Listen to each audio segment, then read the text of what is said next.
For someone who loves to eat, music plays in your head when you take that perfect bite. Your taste buds follow the rhythm, hitting all the right notes. But when you think about a really enjoyable meal and you mix in the concept of healthy food, do you ever think it's a combination that's out of tune? And that's what we're dishing up in this episode, Gastronomy. We're diving fork first into the world of gut gastronomy, where delicious meets nutritious, and your belly's best friend is on the menu. From funky fermented foods to fiber-packed feasts, we'll show you how to make your gut happy while keeping your taste buds entertained.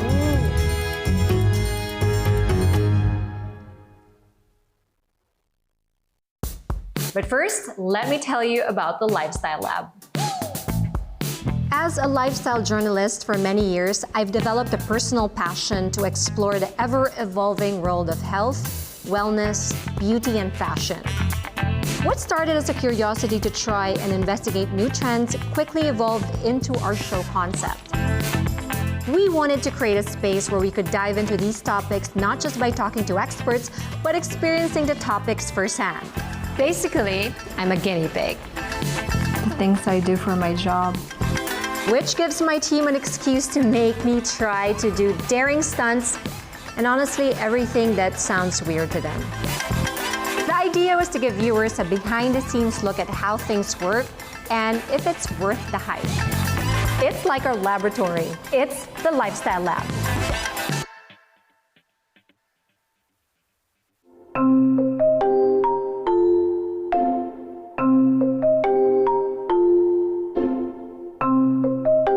So this is when I enjoy being a guinea pig. Bring back the music, bring in the food. I always imagined a chef, especially in open kitchens, as a maestro, orchestrating complex processes, aiming at that perfect outcome. Now, that's Chef Chell Gonzalez, the maestro and Gallery by Chell. The Spanish chef who celebrated his 10th year in the Philippines is credited for elevating the fine dining scene in the country. Today, fermentation plays an important role in his kitchen, offering both flavor complexity and cultural depth to the dishes at Gallery by Chell. So in this show kitchen, we have different fermentations. We wanted to go deep, not only what is the traditional cooking, but also understand, the process of many interactions with food. One of them is going to be fermentation. It was such a rare opportunity to have a private tasting session in his show kitchen. So here, when people arrive in the restaurant, the first thing that they have is a kombucha. Something that is extremely tasty, it refreshing, is, yes. not sweet, but at the same time very healthy, full of probiotics. Cheers. Cheers.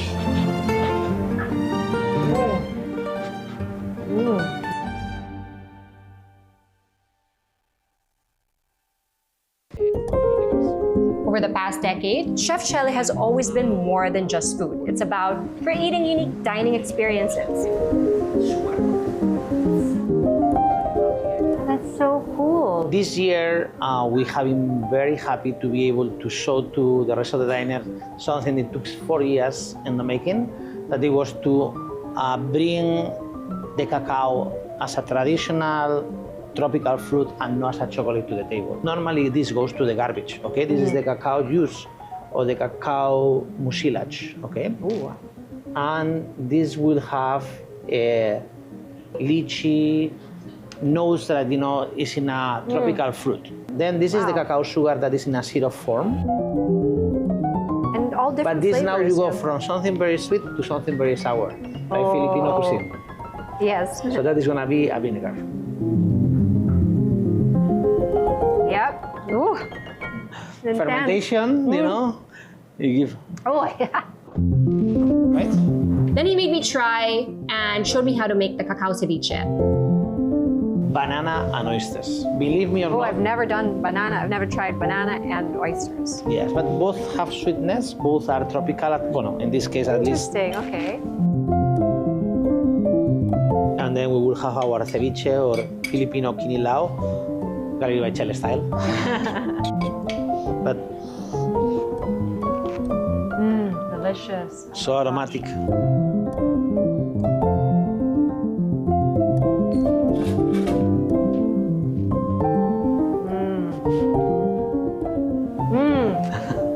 It's very complex. I love it. It's wonderful. Then he ended it with a mucilage and cacao champagne.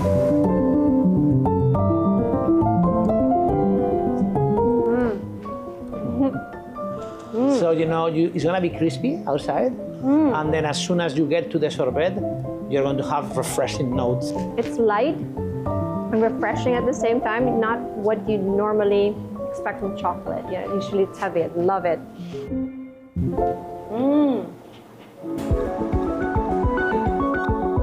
The use of fermented food in fine dining degustation meals adds complexity, depth, and unique flavor to dishes. It helps to give it that umami flavor. You can apply fermentation to innovation. I think in the last 10 years, the approach of cooks going beyond the walls. Before our job, it was only be in the stove, chopping onions, and I think we understand that our role can be much more interesting than that. So we partner sometimes with scientifics, with biologists, with different fields to really understand cuisine or food in a different level. Fermented food has been used in many cultures and cuisines for centuries as a way of food preservation. Even more so now that fermented food is gaining attention and appreciation for their health benefits, particularly to gut health. But hold on, eating one meal with fermented food won't necessarily heal your gut, because the gut topic is a complex one. So to help us understand, we spoke to internist and certified functional medicine Dr. Oyi Balburies. He claims that there's no magic pill for gut issues. 70% of our immune system, the one that defend and that repair our body, why we recover from any disease or why we recover from any injury, 70% of our immune system is inside our gut. So if you compromise that gut, definitely that will compromise your overall health. When you say food, it's supposed to nourish our body. It's supposed to provide the specific nutrients that our body needs. But because each one of us have unique requirements, because one of the most important part or component of this particular gut health are the trillions of microorganisms residing in our body.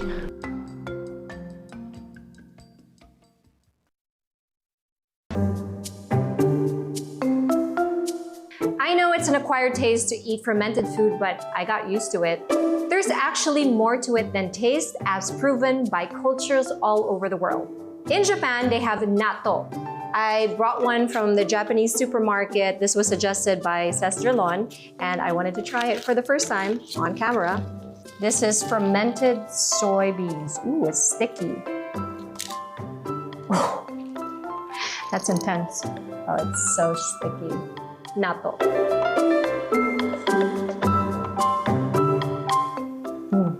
I don't know how I feel about it.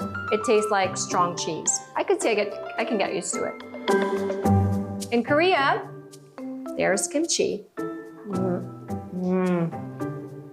And in the Philippines, we have buro, achara, and many others. I personally eat fermented food at breakfast. It starts with sauerkraut and my avo toast. I am a regular at this place that has a sourdough starter that is 161 years old. Chef Ruribon tells me 95% of their menu is made with fermented food. It's not just an occasional ingredient here. It's really it's a key part of almost every dish on the menu. adding layers of flavor and gut-friendly benefits. They've taken this traditionally upscale culinary technique and made it approachable for everyday meals. You know, a way of preservation and also a way of developing flavor as well. Yes. Which is usually done in a fine dining, more upscale dining sense. And here we're introducing it to a more casual setting. Like a day-to-day meal. Which is not the usual foods that you find in brunch cafes. Yes. So, you know, that's I like what that. we do. We try to make something different. And he's right. From the zesty tang of their lacto-fermented veggies. This is fermented chili sauce. Mmm, yum.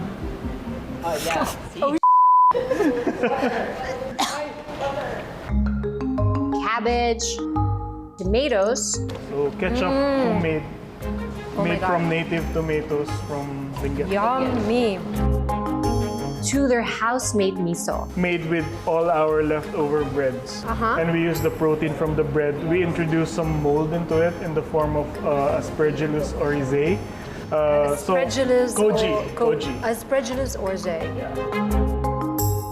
In our effort to understand further how fermented food affect us, we also talked to Robert Tan, a registered nutritionist dietitian.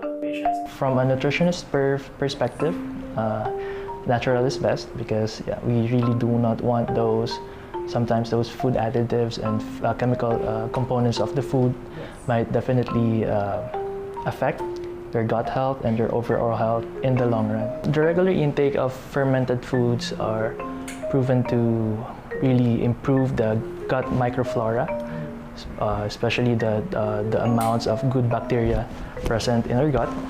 And I think those are, if we can see in the different advertisements on prebiotics and probiotic foods, those are also the same concept that we achieve when we are eating those or we are consuming those different dishes or meals that really contains those fermented foods as well. So in the long run, it can strengthen your gut health. It can help promote positive balance when it comes to the gut microflora. Positive balance meaning there will be more of those good bacteria rather than the bad bacteria. Yes. And I think that's the best benefit that we can get if we achieve the consistency when it comes to eating those fermented foods. Sugar feeds bacteria. The team in Maker Made also showed us how to make tepache, a fermented pineapple drink that's from Mexico. Yum, I like it. Then Chef Fruit taught us how to make yogurt from scratch. Then I met Kobe, a 161-year-old sourdough starter. It's Yeah, it's alive. alive. It actually is alive. It's alive. It came from a chef friend of ours, passed on to him as well. It has been passed on to different bakers. It all starts with feeding the sourdough starter, basically a mixture of flour and cold water that kickstarts the fermentation process. So it's gonna double in size. It's gonna build gas. The bacteria in the starter that we put, it's gonna start digesting through the sugars, through the starch, through the carbohydrates that's in the flour. With a little TV magic, Chef Paolo showed me a dough that's proofing for 6 hours. Salt is a very important ingredient here as well, not only for flavoring, but also it kind of controls the fermentation. It inhibits some of the unwanted bacteria to grow. And gave the dough a good knead. Go ahead and you can use your hands and just get in there and mix. Yes, okay. Or you can use the claw method. please cut this. So the claw. So you're basically squeezing the starter in to the flour. You want a high five? Sure. High five. So like any fermented product, sourdough is it underwent a process. So a lot of starches, a lot of sugars and carbohydrates have been broken down. So it's more of helping with the digestion. It's kinder to the gut. Kinder to the gut. Kinder. Having all those nutritional benefits aside, it's just way tastier than the normal breads that you get. And you feel full longer. Yeah, actually. I do notice that as well. So now we're good. We're gonna come back to it every 30 minutes for the next 4 hours.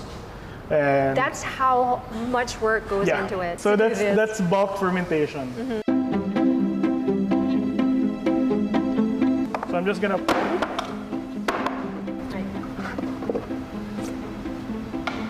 put our dough down. Right? Awesome. That looks good. Okay. So shaping is basically just building tension throughout the dough, so it gives you a more even shape Yeah. of the bread, the final bread. Great. Transfer to the hand. Fold back. There you go. It's the anyway.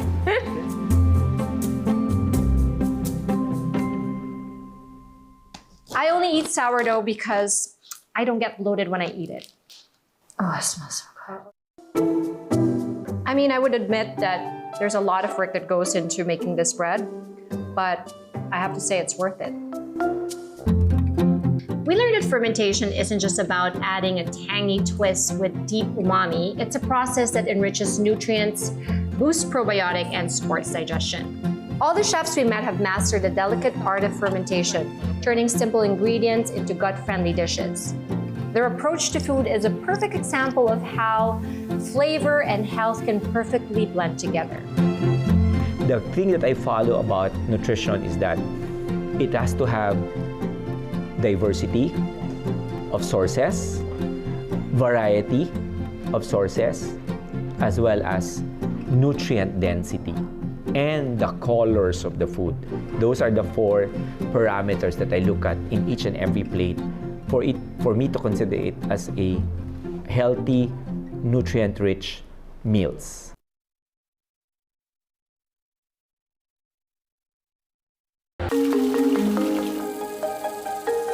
Speaking of embracing variety, this is now time for us to go to our raw food retreat at the farm in San Benito. So this is something that I didn't tell the team, but I had planned to do because ever since we started filming, these guys were ordering a lot of fast food. So I think I'm gonna try to inspire them to change that. Raw food has been offered in the farm for so long. All their programs include an introduction to raw food diet, focusing on fresh, unprocessed ingredients. It's one of their detox programs. This time, we're lucky enough to have a one-on-one session with the farm's executive chef, Chef Marie. Marie. Technically, we're not going to be cooking. Yes. Because this is raw food. Raw food. Having a raw food diet, actually, it's give you more energy. On the first day, they don't want, I said, I cannot, I feel dizzy, I have headache, I feel tired, because they stop giving the body what they're supposed to give every day. Yes. So it's a changes, but it's just for 1 to 2 days only. You're right, you want to bring it home with you, and that's why we're here. We're going to try to, teach other people how to do it on their own. But of course, very important thing to remember is you have to source Yes, you have vegetables. your own fresh vegetables, organic, make it sure organic. Yes, and you have to know where you source it. Yes. Chef Marie taught us 2 recipes she usually teaches to the guests. Recipes they can make at home. First, we made green juice. So we have the lettuce, you can use romaine or green ice, cucumber, celery, green apple. I'm using green apple, which is low glycemic, so it's good for especially the diabetic person. Pineapple in the morning before you're having your breakfast. So it's like giving you a kick to start in the morning. Yes. It's give you a lot of energy the whole day. Okay, let's try. Guys, you must try. Really good. And after that juice, one is the fern cucumber salad.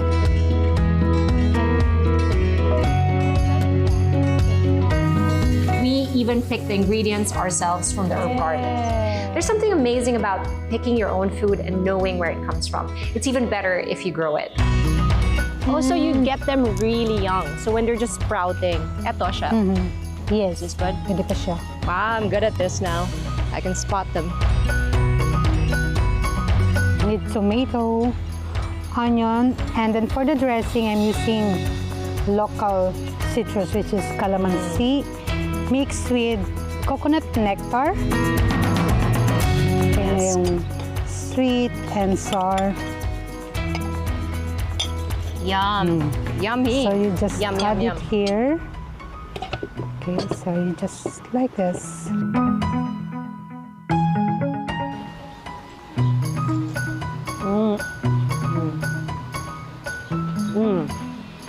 This is what I've planned all along. I had the team try it. Guys. Wait. I'll give shots. Ooh, look at that. Drink all your vitamins. Drink it. This is why we're diving into these gut-friendly adventures on the show, to show you guys just how fun and doable it can be to make healthier choices. Go ahead.